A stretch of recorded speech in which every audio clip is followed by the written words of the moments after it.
Ici, je prends de là, un grand sac, je pose au-dessous de là, et je partis dans le désert. D'accord. Avec l'âne. Avec l'âne. D'accord. Quand je cherche la terre, je ramène la terre Satpani au-dessus de là, et ça arrive comme ça. D'accord. Et je ramène jusqu'à ici. Okay. Voilà, comme je reprends comme ça, il va rentrer ici à l'ombre.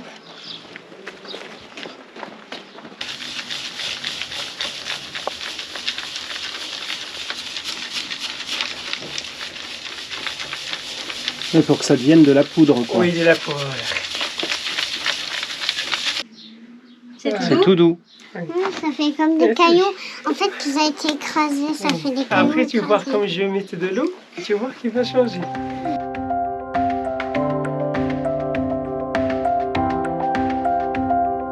Comme ça, je mets de l'eau. Tu veux essayer avec moi? Tu veux essayer?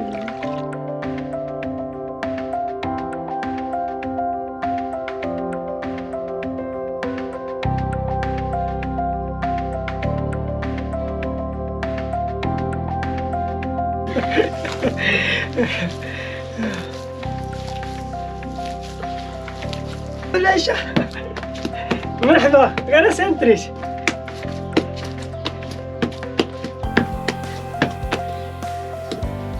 Regarde, comme ça.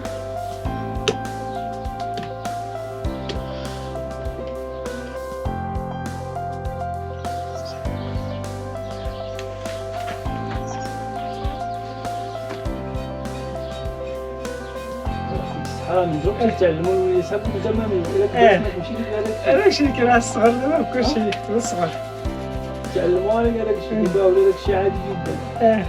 Et tu reproduis les mêmes pièces que ton grand-père et ton père faisaient ou il y a des choses que tu as inventées un petit peu? C'est moi. Toi, t'as inventé? Oui, c'est ça. C'est bien. Ça louait juste le four à pain des brasiers. D'accord, c'est tout ce qu'il faisait. C'est tout ça. Ok. Deux pièces qu'il a fait. C'est déjà bien, hein? Voilà, c'est ça.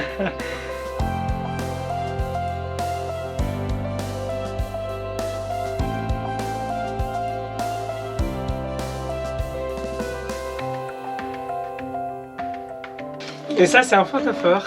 Un photophore? Ah oui, c'est un photophore qui imite la bougie. Tu poses la décoration pour la table de nuit.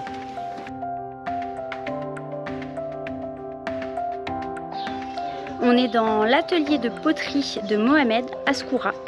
Là, ça fait déjà 5 ou 6 heures qu'on est là. On a tout visité, Mohamed nous a tout expliqué. On a même mangé avec eux tout à l'heure. Sa femme Amina nous avait préparé un couscous. Et là, Fabien est en train de se faire couper les cheveux.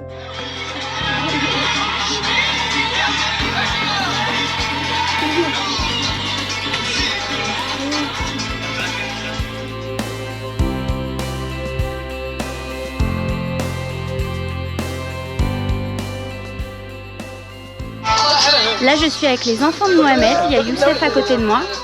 Myriam qui est là. Et en fait, Mohamed, il est potier depuis 3 générations. Et c'est son grand-père qui a commencé. Et lui est resté dans le même atelier. Et il a diversifié un petit peu les activités avec de nouveaux objets. Puisqu'avant, en fait, son papa ne faisait que les fours à pain et que les plats à tagine. Voilà.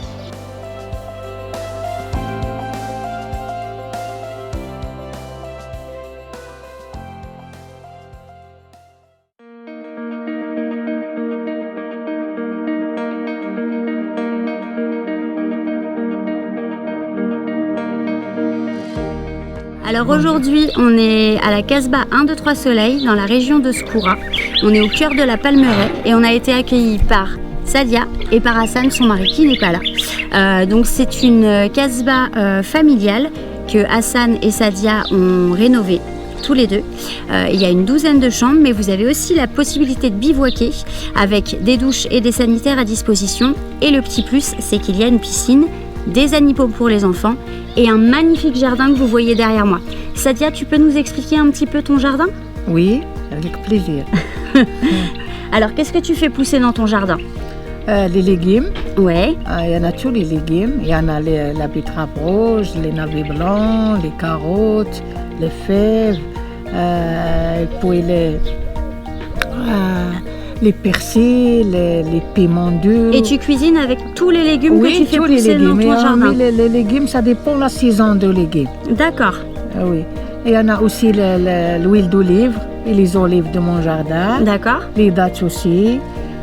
Tous les fruits. Alors, vous voyez, là, en fait, c'est comme si vous étiez au marché et vous allez manger tous les bons fruits et légumes de Sadia, qu'elle fait pousser de manière biologique dans son jardin.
Celle-ci, elle est vieille. Hein. En bois de sèvres. Elle est vieille, celle-là. Donc là, les petits panneaux là, c'était le nom de le quartier. Dans chaque quartier, ça existe le nom, le nom en arabe, en berbère et en français. Ouais. Oui, bah, il m'a collé avec du vérin. Salam alaikum.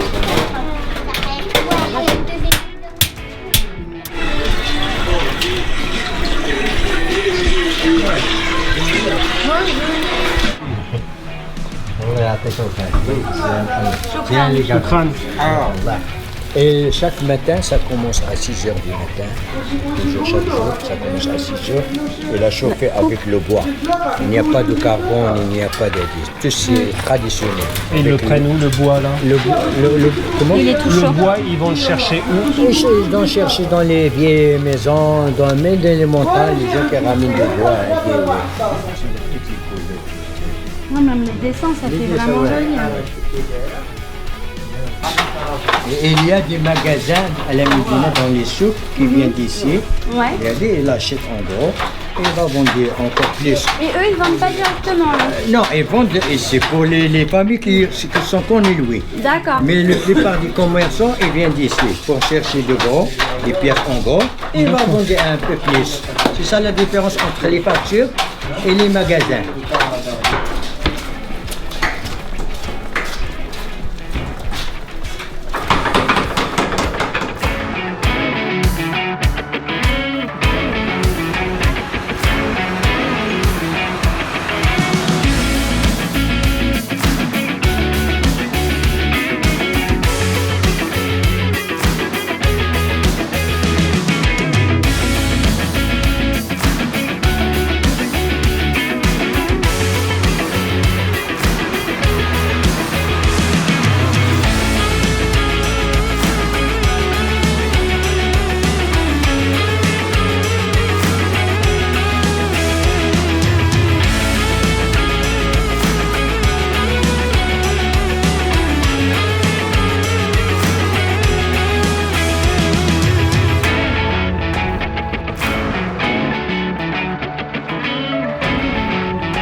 Regardez comment ça se fait pour le bois, les portes, les plafonds de bois.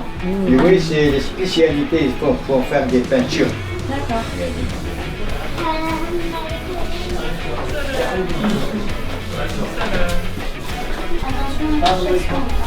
C'est la main d'œuvre de Fès. La mosaïque, le gypse, le bois, tout c'est de Fès. Oui.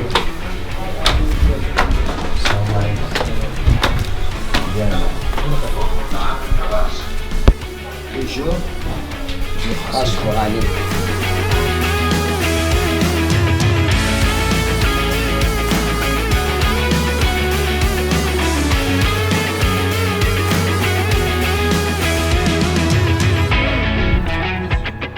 C'est la fin de notre périple.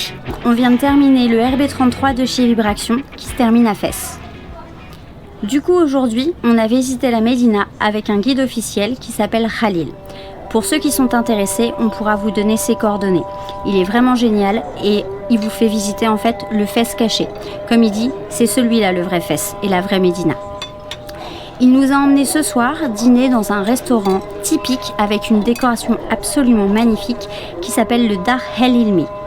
On vous donnera aussi l'adresse si vous êtes intéressés pour pouvoir faire une petite pause à Fès.